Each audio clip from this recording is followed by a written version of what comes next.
Hello, YouTube. It is I, Byrdman, your dev daddy, here with another Devastator video to show off an awesome seismic AP build. Now, I know it's been a while since we did, a video covering a build in Outriders, specifically Devastator. I know, I'm sorry, I apologize, but we have content now. Outriders Worldslayer is out, and you can actually use my little code down below to purchase it and help, give me a little bit of love from it. But do know this is going to be a really awesome setup. It's going to be able to clear pretty much everything in the entire game. If you want to do expedition solo, go for it. If you want to do the trial solo, go for it. If you want to do a teammate, go for it. This build is literally going to be able to do everything you need and more. Why? Because they select different skills, not only on our armor or in our tree, but also on our weapons. Our weapons are now super useful. You're not just using the Roaring Umbra to literally do everything. This is an all-inclusive build. We love it. We need it. Now, do know you can follow me over on YouTube, Twitter, and Twitch at Byrdman778. We're gonna have some partnership opportunities coming up here soon, so be on the lookout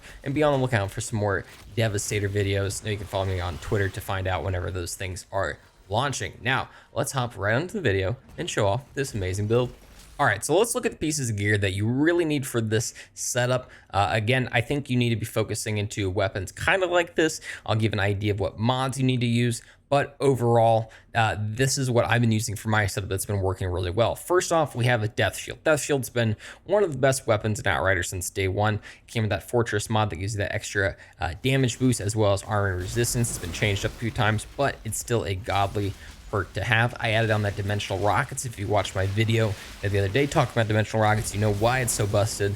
But having that on pretty much every gun we have is important on anomaly build specifically. And then I have the tier 3 perk Claymore Turret. Now, you really need to have at least one mod on each piece of gear like this that kind of has that AoE anomaly damage style perk to it, just because it's really going to just like go real well with dimensional rockets. On this, it goes really well with Fortress. On the next weapon we're going to talk about, it works really well with that. So something like this, again, let's look immediately over to our other weapon, the Mythos, the legendary LMG that was added in Worldslayer. Comes with Omen, which is a really great starting perk just because it does a cover piercing anomaly projectile that inflicts bleed. It deals close to 1 million damage depending on what your level is, and applies an increased damage debuff to enemies of 10% for 3 seconds. Now, again, I obviously added that dimensional rockets. That's going to juice well, and it also had Shadow Comment on it. Again, another AoE, big damage, short cooldown perk on our weapons. So anything like these two right here, you're going to be absolutely juicing. Now, I don't really ever use my sidearm, but do know that if you want to, you can always use this, like pull it out and then use Earthquake. It spams faster for some reason. Not sure why, but it just does. So again, a setup like this is really going to benefit you. I love Omen right now. It's amazing for Devastators. We're going to be having a video coming out in the next couple days kind of talking about that. But again, dimensional rockets, Shadow Comet, Omen works really well. Fortress, dimensional rockets, Claymore Turret, just as well, if not better. So we like these weapon styles. When we look over our pieces of gear, obviously I've transmogged everything, making myself look like, a grungy Ushanka wearing person, but I don't even know. But I'm using the Seismic Commander set. First off, the set itself gives you increased damage towards bleeding targets by 50%. Amazing for anomaly builds like this, just because it's going to absolutely juice the hell out of them. Anomaly power is really important on this, so try to get that on every piece of gear if you can. Status power as well. You can get skilled life leech or cooldown reduction. You're going to be doing amazing. You're doing great. But this one comes with the mod Ultimate Impaler. I added on the mod Shredder, which comes with the Bannerlord set. Shredder is going to give you an extra small impale on enemies 0.5 seconds after initial activation, dealing 50% of the damage. I love this just because, one, it's going to go well with another mod that we have on this build, but it's the fact that if you get an enemy like close to death at quarter bar, this is going to finish them off, give you that impale, give you that extra armor and healing that you really need from it. Obviously, the third perk I have is Under Pressure. I can't really control that. I really just promote to people to get at least 10 mods that are like no matter what on each piece of their like set, just because those other 5 should just be cherries on top more than anything. So try to get at least 2 mods on each piece of gear. That is like no matter what, and a third one should just be a cherry on top. But moving on to our chest piece, I'm going to use Seismic Commander armor. That one has anomaly power, status power, cooldown reduction, amazing. Comes with the mod Palisade. It can strike 2 additional targets. I added on that stoppable force just because it's going to go really well with one of the mods that we have in our skill tree, but we'll get to that later. And also comes with bloody boost. Now, do know when Worldslayer came out, multipliers like this got nerfed. We're going to be seeing that here in a second when we look at our pants, but in general, you need to be avoiding these. Try to go into anomaly boosting mods. Again, something we'll see here in a second. These just aren't going to be as dependable anymore to use just because they're lower percentages. So again, Seismic Commander armor gets away with it because it didn't get touched. It's still 50%, but other ones are going to be hurt. Kind of like we look at our pants here, Seismic Commander leg armor, Tainted Blood. That's going to give you 16% extra damage when it used to be 25. Again, same thing happens with Rivers of Blood. It used to be a 50% increase to damage, and now it's 30%. Now, I did add Rivers of Blood on here because it still does go really well with that Shredder mod that we talked about up here. That extra Impale is going to take advantage of Tainted Blood.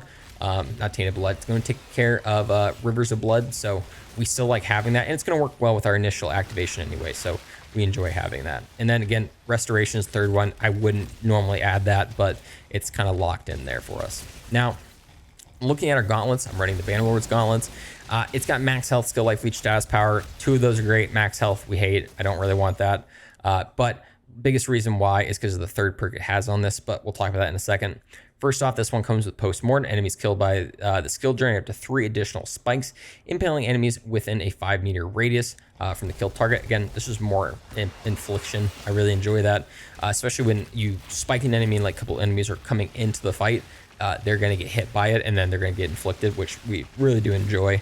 And then finally, we do have Arms Anomaly. Again, before I mentioned, you should be relying less on the multiplier skills like Bloody Boost, Tainted Blood.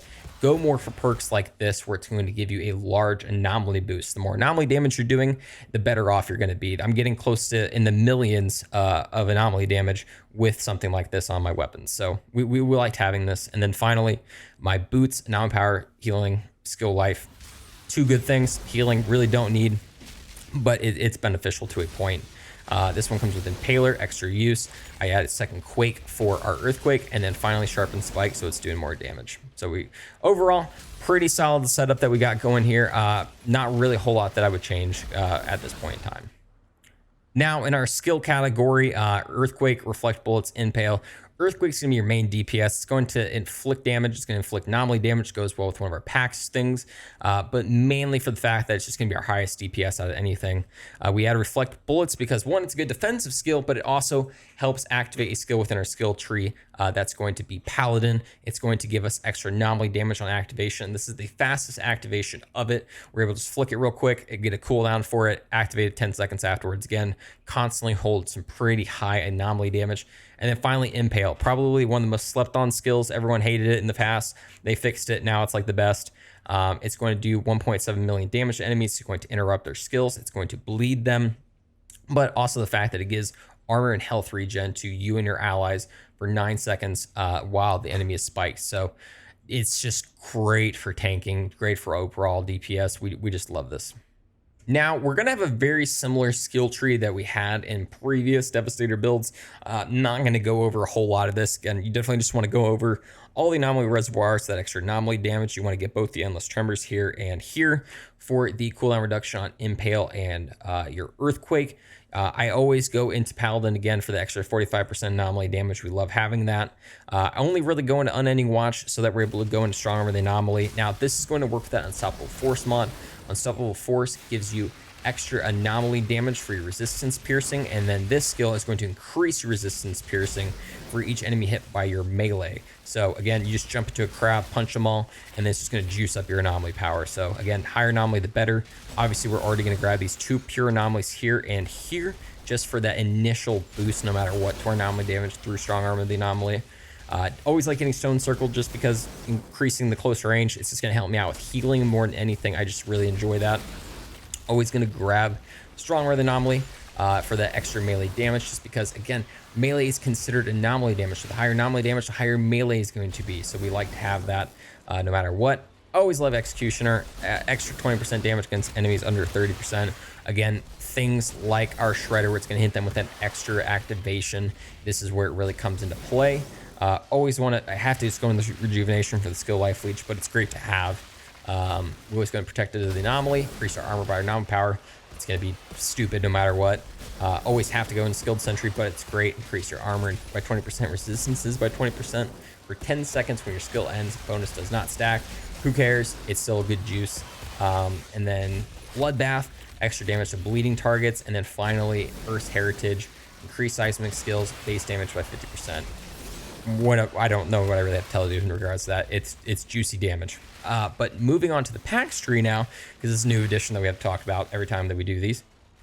First off, we're going to go an impact point, increase our seismic kinetic skill damage by 30% of our anomaly power, and bonus is split amongst the damaged enemies. More power, we love to see it. Puncture, this is going to give our earthquake and our impale a no matter what bleed, and also increase our anomaly damage to targets inflicted by bleed. So kind of making up some of that space that we lost in things like bloody boost and tainted blood, but still just really juicy all around. I love earthen shell. Damage dealt by skills is converted to shield, turns us to an absolute tank. It's like very hard to get killed as Devastator now, especially if you're running an AP build like this. You rarely die. Moving into Upheaval, used to be a much better perk. Used to read enemies damaged by seismic skills become upheaved for 2 seconds, storing 25%, but they nerfed it at launch to 10% damage received during that time, releasing it once effect ends. Again, this is going to be any damage you do while that upheaval icon is on an enemy. This is great. This is extra damage. Can't really complain. It's really great in co-op. It does a whole lot of damage, but it used to be 25%. It's now 10%. It used to be one of my absolute highest damage pieces, and now it's like one of my lowest. So, but again, extra damage on a build that we are mainly using with seismic skills. This is an absolute must. And then finally, multi-strike. This is one of those perks I really do enjoy for Earthquake, because 30% of damage dealt by seismic skill, Earthquake, is added to your next seismic skill. The effect resets every time you release your stored damage. So just spamming the hell out of Earthquake is going to do a lot of good. We have 3 activations of Earthquake on this, and then following up that third one with like Impale. Again, it's going to store some of that damage, and you're going to do a lot more. So we like multi-strike a lot. Finally, finishing up in the Ascension tree, you can usually set this up as you want. Obviously, I'm juicing up the anomaly as much as I can, and I have 10% into, well, 5.5% into cooldown reduction, just because, you know, I like my cooldowns. But once we finish out skill life leech, we'll probably move into something like armor or armor piercing, maybe some weapon life leech. I don't know. We'll see once we get there. But at least for now, these are the 2 things I think you should go into. Thanks so much for stopping by this video, guys. Hope you really enjoy this build. Let me know any other, Devastator things you guys are interested in doing. We're going to be having a Bannerlord set coming out here later in the week, and going to be working on some other fun things. Right now, firepower builds are probably going to be put on the back burner until something, just absolutely extraordinary happens, just because it's looking like firepower just isn't going to be as useful in these high apocalypse tiers. Unfortunately, enemies just do too much damage. You walk into the battlefield, you're getting riflemen instantly. You can't live long enough. I've seen a couple people trying to work on stuff, but it just seems very inefficient for most people who are just going to be casually playing the game. So we're going to focus on apocalypse for AP stuff for now. We'll see how it goes. But again, guys, thank you so much for watching this video. Make sure to follow me over on YouTube, Twitter, and Twitch at Byrdman778.